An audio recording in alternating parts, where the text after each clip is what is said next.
중증 이상 사례가 안전성에 대한 논란이 젊은 층에서 훨씬 더 이상 반응을 좀 더 감염과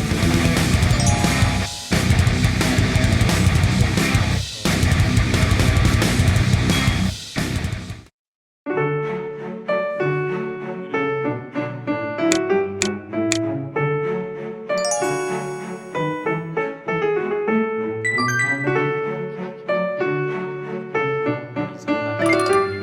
전문가 두 분도 참 각 의료 전문가들을 바탕으로 해서 구성이 되어 있습니다.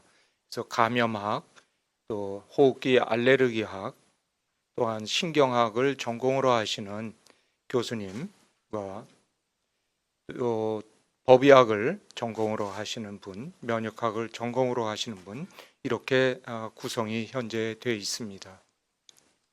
그리고 이 예방접종 피해 조사반에서의 그 하는 역할은 우선 백신 예방접종을 하고 나서 발생하는 중증 이상 사례가 있는 경우에 그 백신의 이상 유무에 대해서 검증을 하고 또한 그 중증 이상 반응과 백신과의 인과관계를 확인하는 작업을 합니다.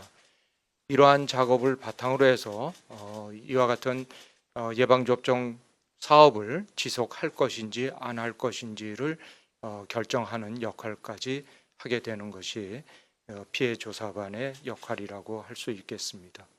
백신 접종 후에 어제 진행됐던 그 회의 결과에 대해서 조사를 할 때의 그 원칙은 세 가지로 나뉘었습니다. 첫 번째는 백신 자체의 이상 여무에 대한 것이고, 두 번째는 백신에 의한 중증 이상 반응, 특히 코로나19 백신인 경우에는 아나필락시스의 발생 여부를 같이 검토하였습니다. 세 번째로는 사망자께서 갖고 계셨던 기저질환의 유무에 대해서 검토를 하였습니다. 우선 백신 8분에 대해서 백신 자체에 대한 검사를 조사를 하였습니다. 우선 동일한 예방접종 약을 갖고 접종을 같은 날 하셨고 같은 장소에서 하셨던 분들에게서 나타나는 그 예방접종 중증 이상 반응 유무를 확인하였습니다. 그러나 그런 데에서는 아무런 동반 사례가 없었기 때문에 예방접종 자체에 백신 자체의 문제라든가 또는 백신 접종 과정에서의 문제는 없었다고 판단을 하였습니다. 다음으로는 수집된 자료를 근거로 해서 사망예에 대해 검토를 하였습니다. 접종 후 급격히 사망에 이를 수도 있는 질환인 아나필락시스에 해당되는 사례가 있는지를 8 사망자 예에서 조사를 하였습니다. 아나필락시스에 해당되는 그런 증상들은 없었던 걸로 확인이 됐습니다. 또한 기저질환에 대해서 조사한 바에 의하면 대부분의 환자분께서는 뇌혈관계 질환이나 심혈관계 질환 등을 기저질환으로 갖고 있어서 기저질환의 악화에 의한 사망으로 판단을 하였습니다. 또한 사망 당시 예방접종 후 이상 반응으로 추정되는 증상들이 있는지도 같이 검토를 하였습니다마는 특별한 이상 반응의 징후가 보이지는 않았다고 판단이 됐습니다. 따라서 결론적으로 코로나19 예방접종 후 사망 신고된 8건에서는 예방접종 후 이상 반응과 사망과의 관련성이 인정되기 어려운 것으로 잠정적으로 결정을 내렸습니다. 다만 조사 대상자 중에서 4분은 현재 부검이 국립과학수사연구원에서 진행 중에 있기 때문에 최종 부검 결과를 확인하여 예방접종 피해 조사반에서는 추가 평가를 실시할 계획입니다. 그래서 아스트라제네카 백신 접종을 기피한다라는 지적도 있는데 이에 대한 국내 전문가 것들의 생각은 어떤지. 외국의 사례는 국민들의 신뢰가 좀 떨어진다거나 아니면 접종을 주저하는 사례들이 많이 보고가 되고 있습니다만 오히려 정부 당국, 방역 당국 같은 경우에는 아스트라제네카의 백신에 대한 신뢰가 높아지고 있는 상황입니다. 아시는 것처럼 아스트라제네카 백신에 대한 논란은 안전성에 대한 논란이 아니고 65세 이상에 대한 효과의 근거가 부족하다는 논란이었습니다. 그런데 그런 논란 같은 경우에는 영국에서 수백만 명 단위의 대규모 데이터가 나오면서 논란이 일단락된 상태입니다. 따라서 외국 정부 같은 경우에는 65세 이상에 대해서도 사용을 적극적으로 고려를 하고 있습니다. 백신 접종이 시작이 되고 백신의 효과와 안전성이 증명이 되면서 상황이 더 좋아질 것으로 보입니다. 젊은 연령층의 신고율이 높게 나타나는 이유는 무엇이라고 보는지. 그거는 좀 더 이제 전문가적인 검토가 필요할 것 같은데요. 고령층에 비해서 젊은 층이 많은 거는 이미 임상시험 결과에서도 대부분의 백신에서는 보고가 되어 있는 그런 상황입니다. 그 이유는 아무래도 항원이 들어갔을 때 어떤 면역학적인 반응을 일으키는 그런 강도가 좀 더 면역이 활발한 젊은 층에서의 강도가 세기 때문에 젊은 층에서 훨씬 더 이런 발열이나 근육통과 같은 그런 이상 반응을 좀 더 세게 겪는 걸로 그렇게 설명을 하고 있는 상황입니다. 접종을 중단할 계획은 없는지 질문 주셨습니다. 현재 그 사망 사고가 생겼을 때 각 시도의 신속 대응 팀에서 사망 신고 사례에 대한 내용을 분석을 하고 또 피해조사반에서도 백신을 중단해야 될 정도의 상황인지에 대한 것도 검토를 합니다. 근데 현재 저희가 판단하기로는 현재까지 신고된 사망 사례가 백신 제품 자체 이상이거나 이런 걸로 인한 그 사망이 아니고 기저질환하고 연관된 사망의 가능성이 굉장히 높기 때문에 백신 접종을 중단할 정도의 사안은 아니라고 현재는 판단하고 있습니다. 화이자 백신을 맞은 뒤에 확진 판정을 받았는데 이 건에 있어서 백신 접종은 이제 효과 평가라는 부분하고 좀 관련이 있겠고요. 백신 접종이 확진에 미치는 영향은 거의 없다. 백신 접종으로 인해서 확진이 유발됐을 거다. 이러한 것들은 전혀 이제 상관없는 부분입니다. 효과라는 부분에 있어서는 면역이 형성되기 전에 이미 감염이 된 상황이라고 그럴 가능성이 하나가 있고 형성되기 전에 새로운 노출에 의해서 또 감염됐을 가능성이 두 가능성이 다 있을 것 같습니다. 코로나19 백신 예방접종 기준상 과거 확진력이 있는 사람들은 접종 대상에 일단은 제외하고 있기 때문에 이분들은 일단 2차 접종 대상에서는 제외될 예정에 있다라고 말씀드리겠습니다.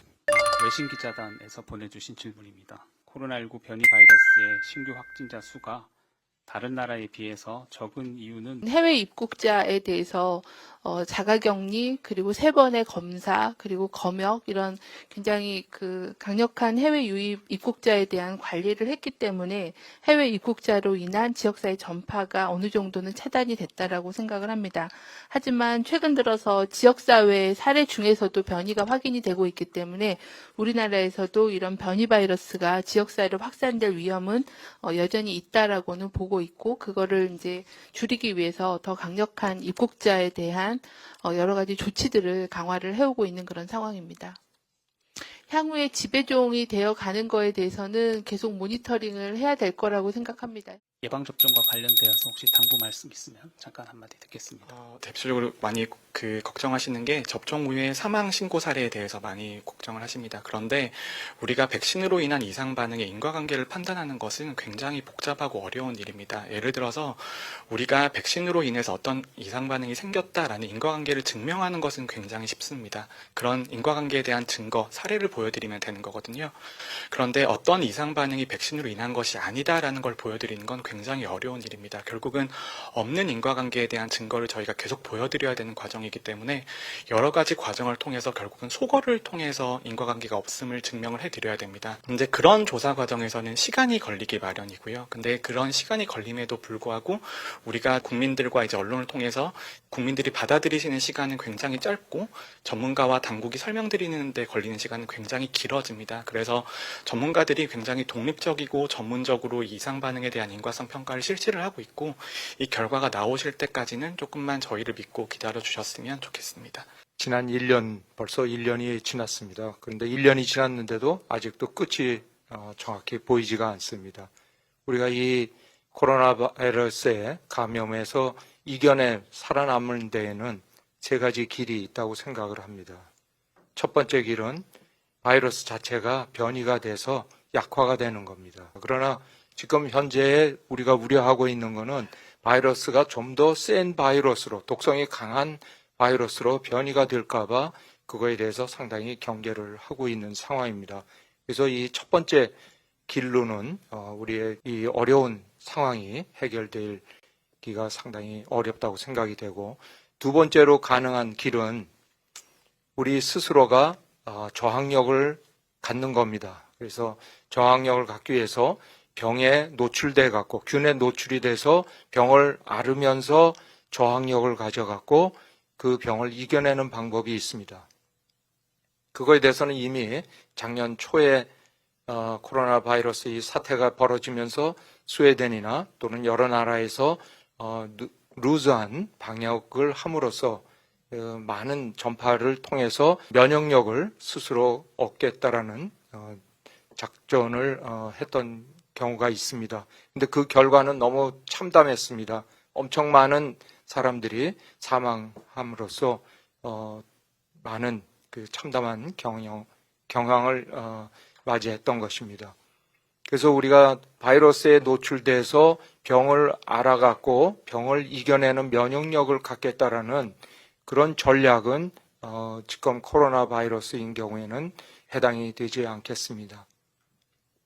그다음에 세 번째로 마지막으로 있는 방법은 예방접종을 통해서 면역력을 갖게 되고 그 면역력을 통해서 병으로부터 자유로워지는 방법입니다. 그것이 현재 남아있는 세 가지 방법 중에 유일한 방법입니다.